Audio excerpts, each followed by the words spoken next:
the news. Stop the music. It's time for news.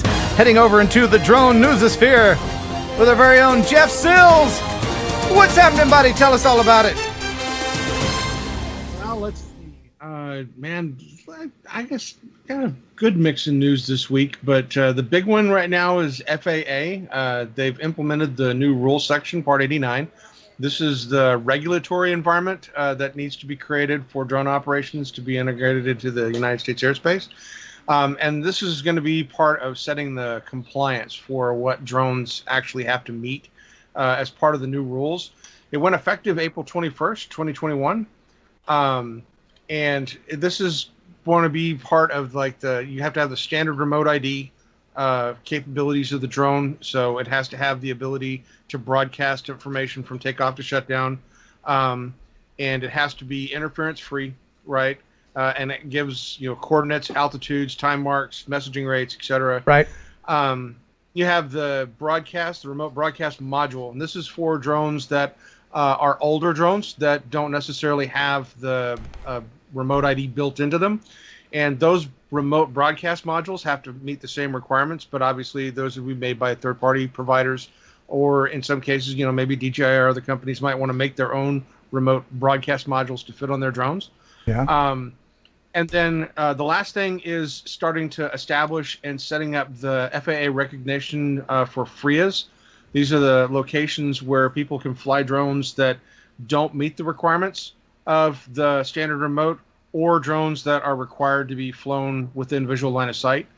And so that sounds like a lot of fun to go to those designated areas and film nothing. It's so fun. I'm looking forward to that. You know why they're doing all this? It's because they're trying to integrate the tube sock delivery, and they want to know where we are. When you're flying your drone, I guarantee that information is going to Amazon, UPS, so that when they're going by with the tube socks, they know to, stay out of your way if you get into their airspace.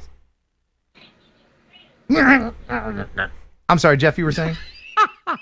Oh, you forgot to say, and get off my lawn. And get off my lawn. Wow. Okay. Yeah. Well, so anyway, the remote ID design and production is probably not expected to be seen until September 16th. That's when the design rules become effective. This will be September 16th of 2022. So the companies have time between now and then to start building the equipment necessary to comply with these requirements. And the regulations are pretty intense. So yeah, so it's still the Wild West. So get out there and fly wherever you want. It's great. Do whatever you want. No, fly responsibly. But now, Please. Cherish these last few days before all that happens, because there will be that first case.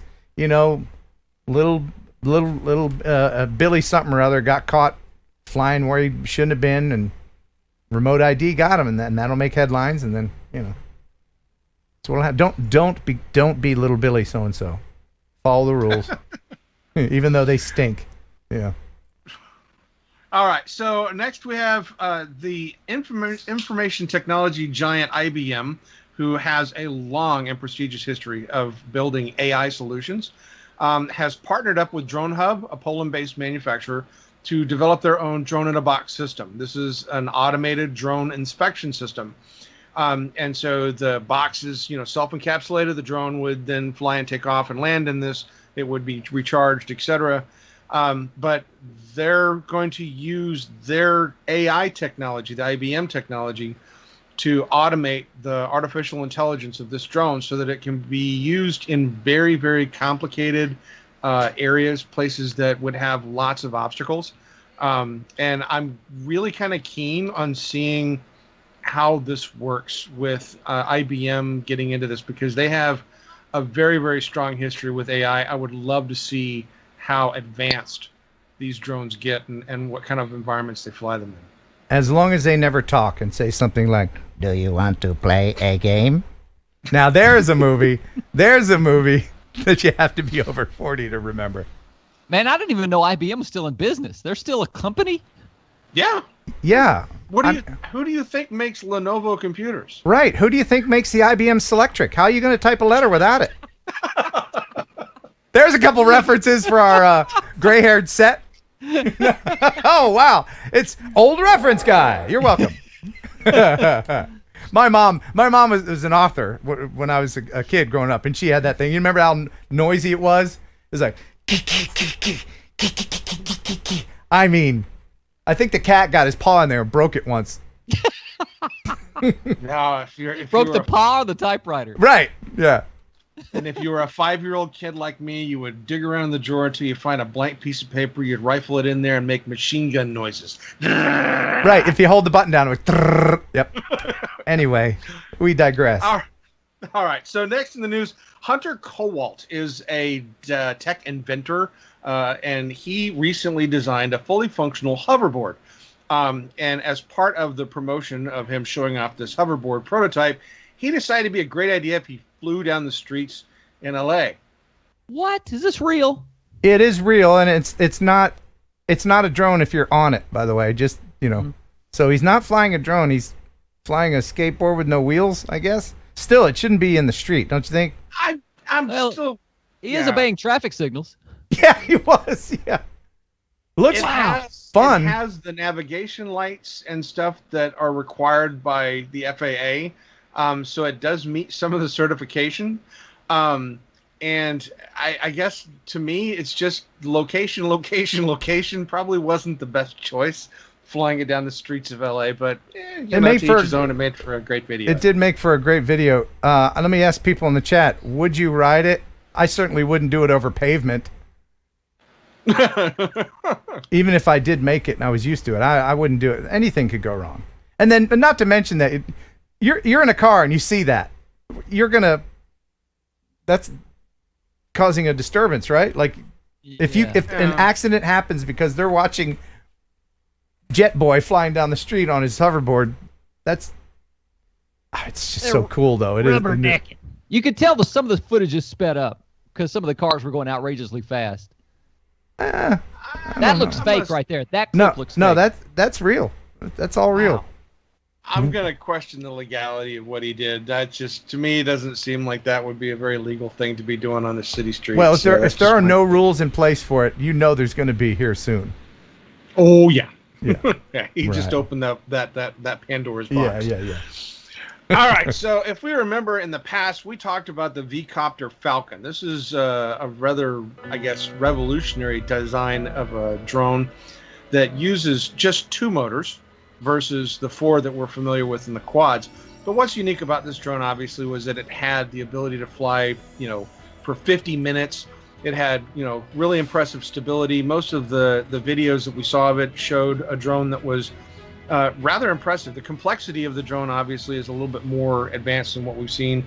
But what's really interesting is the company decided they want to one-up themselves. So 00 Robotics released, or is in the process of releasing, a mini version of this that will be physically smaller. That will be, something that you could launch from your hands, sort of like a Mavic Mini. And they will have a miniaturized version of the V-Copter as well. So neat.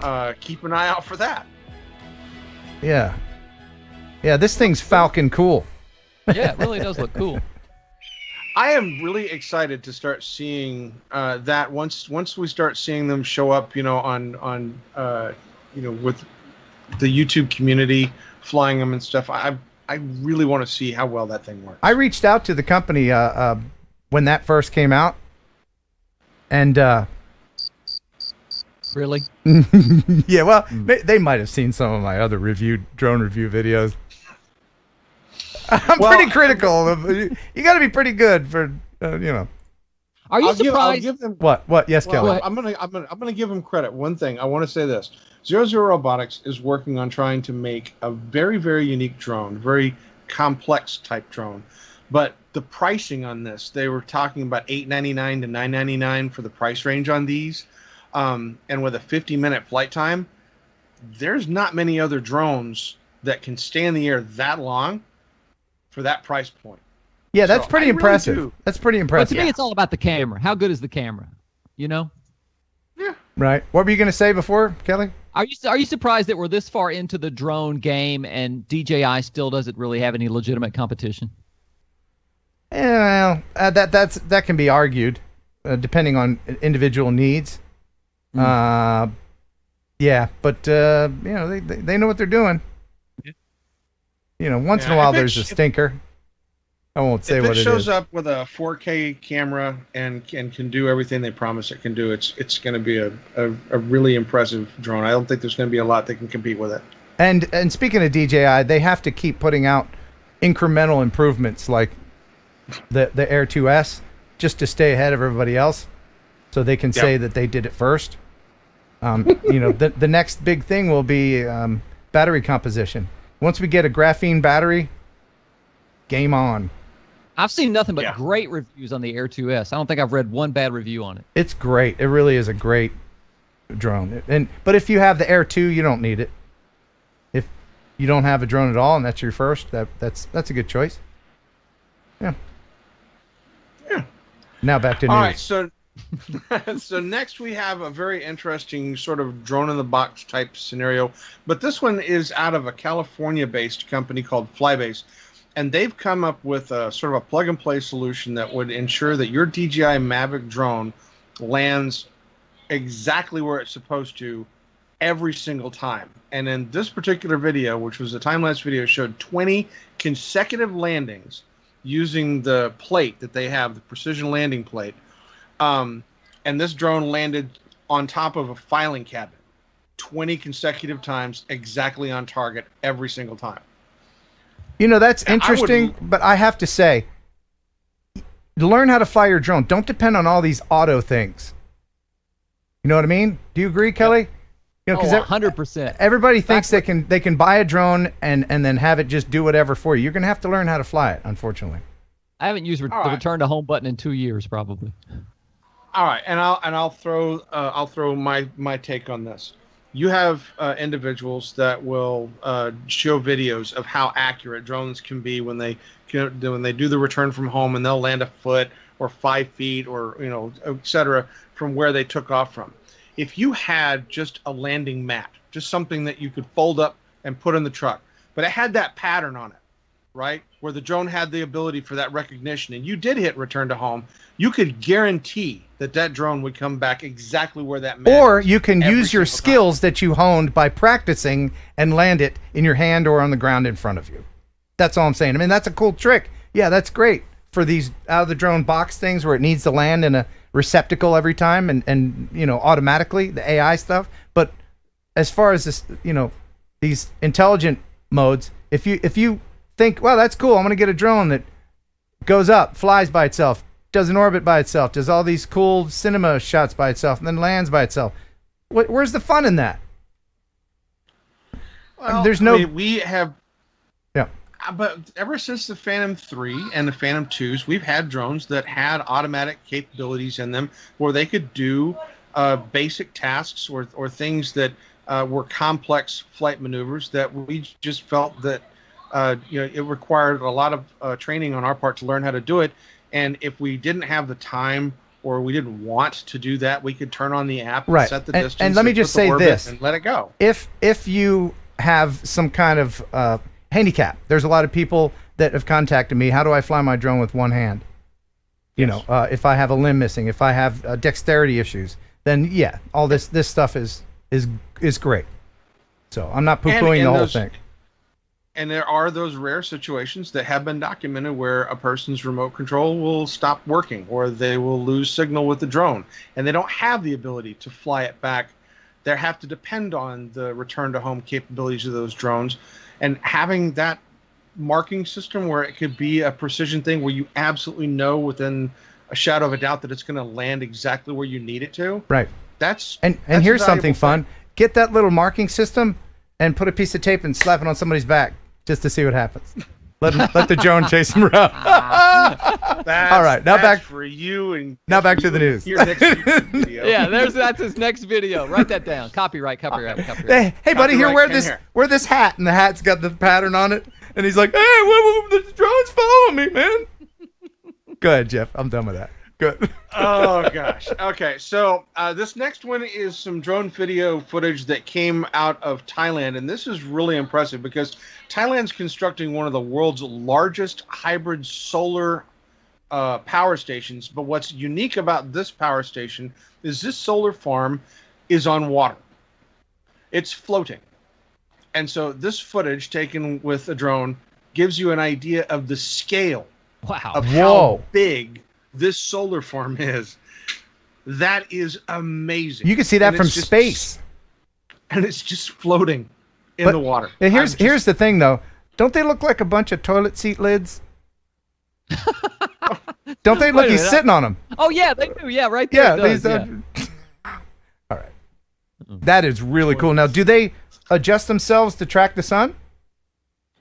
I would imagine they probably have some logic built into them. But I mean, if you're out where there's literally no obstruction whatsoever, I would imagine that you probably wouldn't need too much. Yeah. Wow, that's really cool. Yeah, I thought that footage was fantastic. Yeah.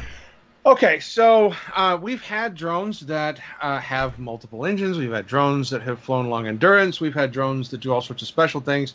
But one thing that I've wanted to see is a drone that flies an insanely high altitude. Okay. Oh, that is high. This is a Polish startup called Cloudless, and they have done their first experimental flight with an ultra long endurance solar powered drone that flies at a dizzying altitude of 24,784 meters, or for us Americans, 81,312 feet above the Earth. Where does the air stop? How high do you have to go up for the air not to be there? Because it looked like it fell for a little bit before it caught some air. Not sure. I mean, the winds up at those altitudes can be fairly extreme. The simple fact that this thing flies that high and it's solar powered, the performance test that they did was a 2.5-hour flight. I would imagine that it could probably fly a lot longer and a lot farther. But they're talking about being able to use this as a stratospheric drone. And, you know, groups like Airbus, Lockheed Martin, BAE, Northrop, you know, other companies have shown interest in this. Facebook tried to do something similar, but their drone collapsed upon itself and crashed. You know what? These things can replace some of the functions that satellites do. Yeah, I was just going to say that. This could be a gliding satellite. Yeah. What a great idea. You could put this thing up and have internet capabilities in certain areas that need it. Have a whole slew of them flying over an area that's been decimated, and the higher it is, the wider area that it can support. God, I love living in the future. Isn't it awesome? Love it. Wow. Very cool stuff. So much cool things happening right now. A little bit past line of sight, just a little bit past. Okay. Well, one to watch. Cloudless, I'm looking forward to seeing some more news from them in the future. That was really cool stuff. Yeah. And not to be outdone, because of automation and everything else, Enix has created what they call Autonomy Level 4.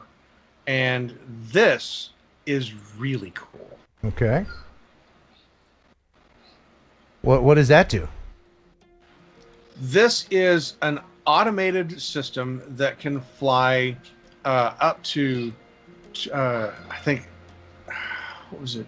A gazillion feet? It can cover 16 million cubic meters in a single flight, and which is equivalent to most, like 9 football stadiums. It's doing LiDAR. This drone is designed to fly through underground mines. So it is designed to fly in environments that normally you wouldn't fly a drone in, but with the LiDAR capabilities and the advanced AI that they've put into this, it can fly, and do critical infrastructure inspections of mines, in mines that normally even some of the more advanced drones couldn't fly in. Pilots couldn't fly in them. This level of autonomy that they've developed with this is just absolutely staggering. And to miniaturize the LiDAR on there, that's that spinning thing in the front. And you've seen them on the driverless cars that people are developing. You see that spinny thing on the top. That's the LiDAR. and to make it the size that you can put on a drone, that's impressive in itself. Yeah, this is definitely one that I look forward to seeing more out of as well. So hopefully we'll see that one actually put to use. I'd love to see some videos of it doing inspections. Yeah. So, all right. The Chinese recently captured or caught one of our sophisticated maritime drones in Chinese waters. Their fishing ships caught one this month. The drone is called a wave glider, and this is a video that gives you an idea of what this is. It's the world's most experienced ocean robot, propelled by wave and solar power. On the surface, the wave glider has everything needed for a self-contained data collection system. Below the surface is a sub attached by an umbilical cord that captures wave motion and transforms it into forward motion. As waves move the float up and down, wings on the sub rise and fall, propelling the vehicle forward. The slightest wave motion is enough. A solar electric thruster is available for extra speed when needed. Wave gliders can tow large payloads, hit speeds up to 3 knots, and be out at sea for many months at a time. That is so cool. What a great idea. And it seems obvious, right? Do you understand what's happening there? Do you understand, Kelly, how it's going? The surface of the water, all right. It kind of blows your mind that the energy comes from the surface of the water changing, right? So the boat pulls this thing up, and the fins. It's just. Do you understand now? Did I explain the motion? Thank you for making it so clear. It's not the size of the wave; it's the motion of the ocean, ladies. That's right. Now I got it. Now you okay. Now you got it. All right. Well, unfortunately, one of these on April 16th turned up in Yangqing after it was caught up in fishing nets, and the Chinese are claiming that we were using it for spying. So, needless to say, they will probably get a chance to grab a hold of one of these things and copy the crap out of it. Yeah, but right. Anyway, and they'll make it look the same, right? Oh, yeah. And we can't do anything, even if it's copyrighted. I think they could do that just from the video we just saw, and they pretty much broke it down and tore it apart and put it back together in the whole video. Yeah, nothing against our Chinese viewers, but have you seen the fake cars that they have? They copy our cars. You know, they're and then they call it something else. Like they'll take a Cadillac Escalade and call it the whatever the hell, but it looks just like an Escalade. Range Rovers, Mercedes, Toyotas, Lexus was one that was really, really popular. Right. Even Tesla is now having problems with them because the Chinese do make electric cars, and they've been making Tesla knockoffs. Yeah, and nobody can do anything about the counterfeit cars or anything that they do because, well, they're China. Are they making fake Lamborghinis as well? Yeah, oh yeah. Oh yeah. All that. Stop it. Buying one of those? Stop it. And I'll tell you right now, you do not want to drive any of those fake cars because they would not pass the safety test at all. Oh, no. You got to be an idiot to buy a fake Lamborghini. Oh, God. See, now we're going to have to explain to the people that don't understand what you're talking about. Oh, yeah. I'm going to sit back, Ken, and let you wear this one. This one is all yours. No. Go ahead. Go ahead. Oh, yeah. I'll play. Okay. I'll play the audio at the end of the news. Okay. All right. All right. So next, in the UAE, they have introduced a new drone, right out of an episode of Black Mirror. This is a police surveillance drone that uses facial recognition. Okay. Check it out. Yeah.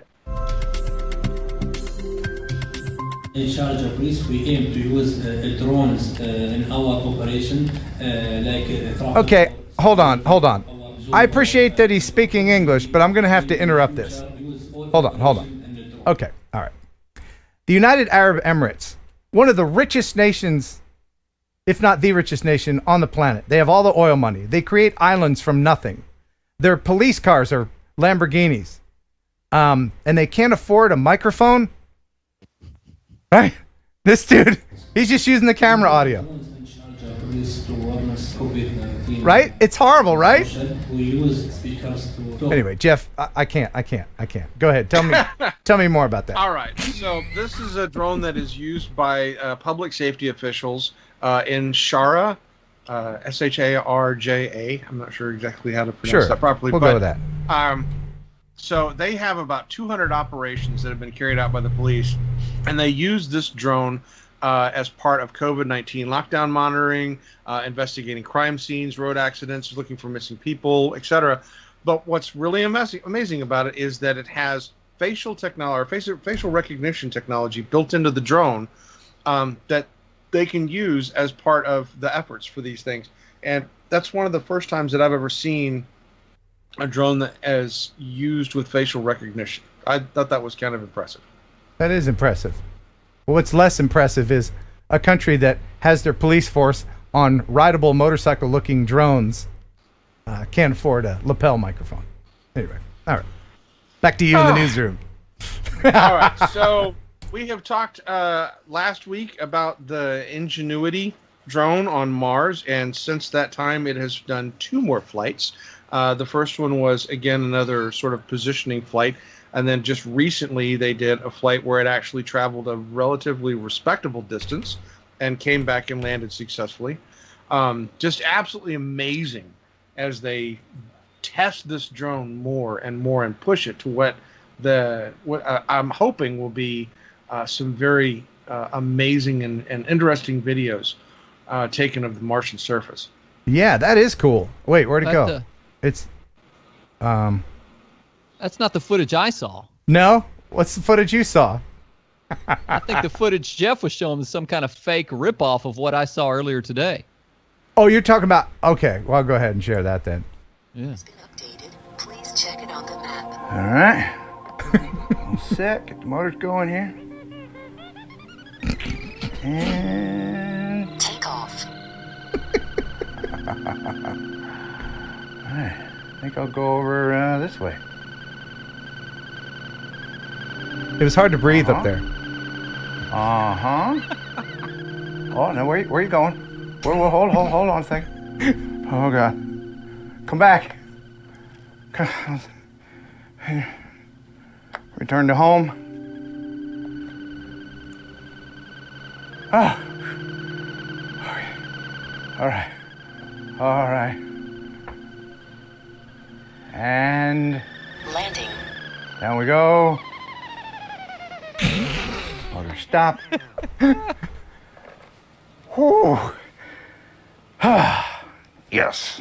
That was fun. Just for continuity purposes, you should have had a fishbowl or something on your head. Something, yeah. I didn't have time. I made that all today. I'm wearing the same shirt. You can see it. I did that all today. I didn't have time. I just set up a freaking green screen, all that stuff. I don't have one just standing by like rich YouTubers do. Hours I spend preparing for this show. Yeah. Hours finding these drone videos and news, and he makes a green screen. And it all gets discredited in 30 seconds. So, I have the fake Lamborghini story. Yes. If you want to hear it. This is a classic. Do you want to make it part of the news? This is old school, kid. Now, if you want to send me back, and you're more than welcome to. This is something that needs the audience's undivided attention. Is this not available in video form? It is. I'm about to play the video. Okay. Yeah, this is from my other channel. No, I'll leave you here, Jeff. This is from my other channel, Side B. Why not? Just so you can understand what Kelly was talking about. This is all absolutely 100% true. Fake Lamborghinis. Oh, are we going to talk about that? If you want to. If you want to talk, I know it's a scab. It's a scab. Every time I think about it, it happened 15 years ago or something. Now, was that something you saw online? Where did you first see that? The year was 2000. I was living in Pittsburgh. I had been working on a case where a woman pulled out in front of my motorcycle and destroyed it and me. Oh. And I finally got the money from it. Yeah. It was $100,000. Seriously? Yeah, from her insurance company.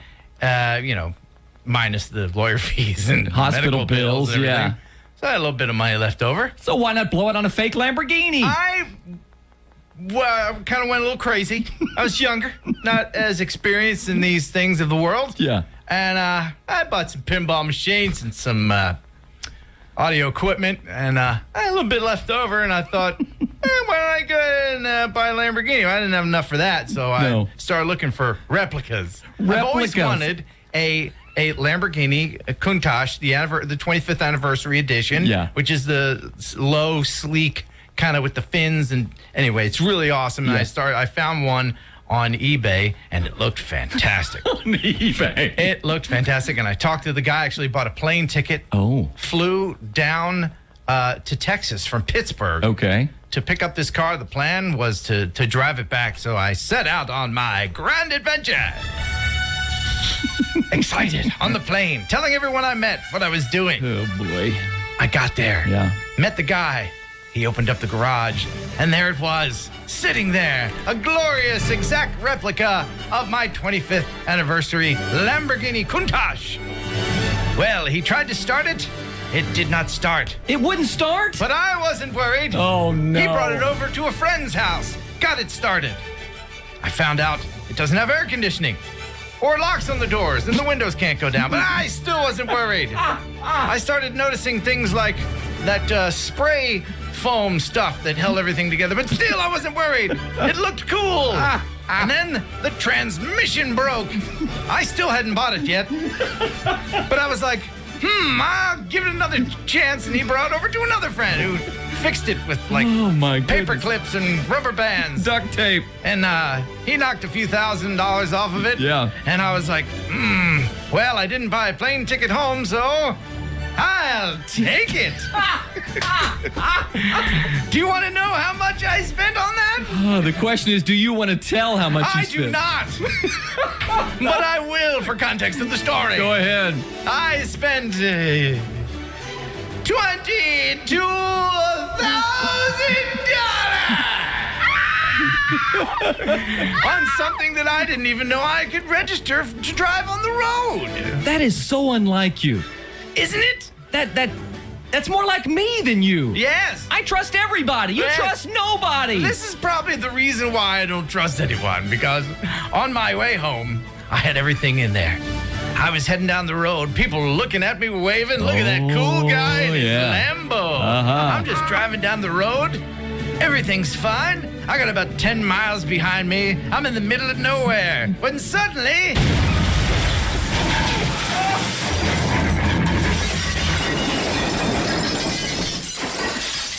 the wheel fell off! Oh, dude. Adventure over! Tears began to fall from my face, and I slunk my tail between my legs, went to the nearest payphone, and called my father. He rescued me. Yeah. But the adventure was not over. I kept that car for years. I had it towed to my home in Pittsburgh. I dumped all kinds of money into that thing trying to get it to work, because at this point I was committed and I didn't want to fail. Yeah. I wanted that thing to be a gleaming jewel on my driveway. Well, after a prolonged amount of time and much, much money poured into it, I finally got it running. Did you? I did. Oh, good. It was wonderful. There I am, out on the road once again, driving down the road in Pittsburgh. It was late at night, but I didn't care. I had just dumped about $7,000 into this thing. Rolling down the highway, everybody's waving at me, when suddenly...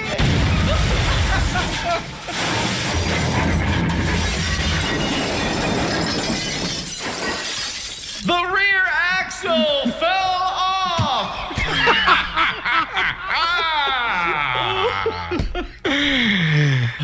At that point, it was just a very expensive brick I towed around from time to time and from place to place. And finally, about 5 years after that, I sold it.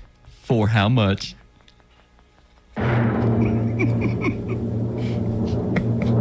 Here it comes. $700. Dude, I'm sorry. The most expensive lesson ever to be learned by Ken folks. And thank you. That is why I can trust no one That now. is why. Great lesson. You're welcome. Oh my God. Oh my Ooh, that God. never gets old. That never gets old. Oh my God. Thanks for making me think about that and relive that tonight. You're welcome. Jeff, your thoughts? You are welcome. Uh, For all those times that I had to listen to that song, you are welcome. and just to make me feel a little bit better, I thank you very much, Jeff. You and your little boat for doing the news. I appreciate it. That's for the ladies right there. Yes. All right. We'll see you later. Thanks for stopping by. Now get out.